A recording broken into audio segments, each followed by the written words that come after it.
actually Beyond Chesil Beach, which is the most recently translated book here. Do you, now having written this novella, return to a bigger form? Do you like playing around with different forms of ideas? Because I know that you also write opera, you've written libretti, you're writing screenplays.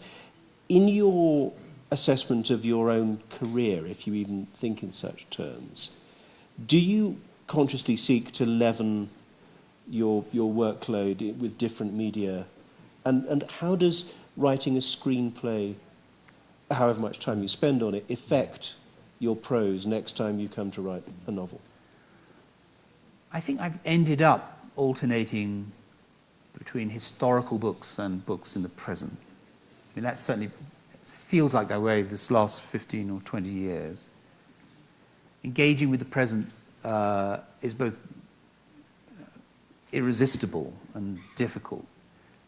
And the historical, especially the recent historical, how we are, or how our own national narratives come about, fascinates me a lot. So alternating between those I find helpful. But length too. Amsterdam is, I mean, a tiny bit longer than this. But I will write another short novel. I feel that the next thing I do, I've just written Solar, which is a novel about climate change, and the actual and areas of current and contested and raggedy kind of human political and moral life, and there's this shadowy land now of the historical that I'm beginning to think about too, as a counterweight to it. But also I am thinking again of 8 times 5, or something compact again. It's very, very attractive. Writing a screenplay doesn't affect at all. I mean, screenplays, the useful thing about being a screenplay, or for that matter, writing the libretto for an opera, if you've been a novelist, you are accustomed to the highest rank of being. You are God. You say it rains, it rains. You say she's a bad person, she's a bad person. You say he comes and rescues her off the railway track just before the train gets there. So it happens. If you say this in a screenplay, it could change overnight. And the train will go right over her neck because the director says it must go over her neck. If it rains, they say the rain machine is too expensive. Ad infinitum. So it's a very lowly job. You are demoted from God to a kind of private lowest soldier in a big army. It's a lesson in humility. You can be sacked at any minute. And I've written screenplays, and movies have started, and then suddenly, in the way of filmmaking, your calls are not returned. And you learn slowly that you've been sacked. No one ever says, come into the office, I want a word with you. You've been marvelous, but it just happened quietly. But it's you were also writing a recipe. I mean, that's why I think screenwriting is not sufficient work for a grown person.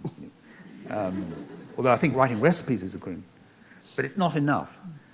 But while you're doing it, it is refreshing. I mean, in a sense, it's because I'm joining a small army of people and I have to collaborate. And I will change my lines because an actor doesn't like it, or the director wants a whole other thing, or the designer says it will never fit in there. And it's...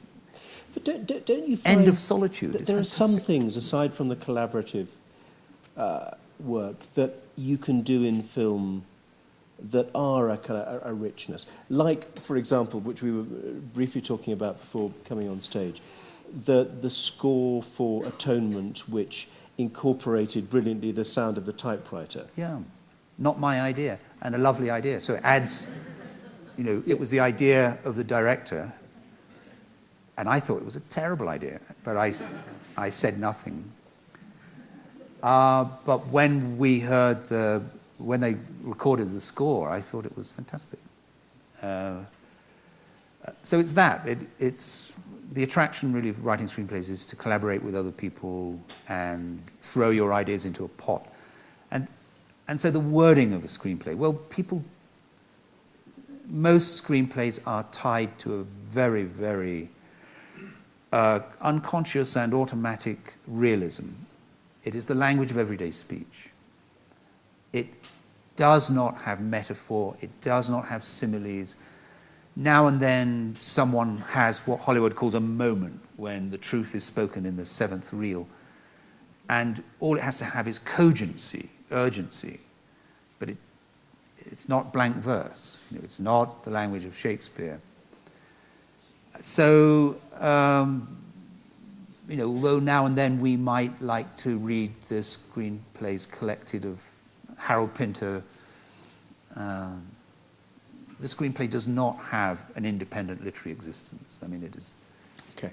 So it's for that, really. It's to end that kind of daily life, routinely living with ghosts that all novelists have to contend with.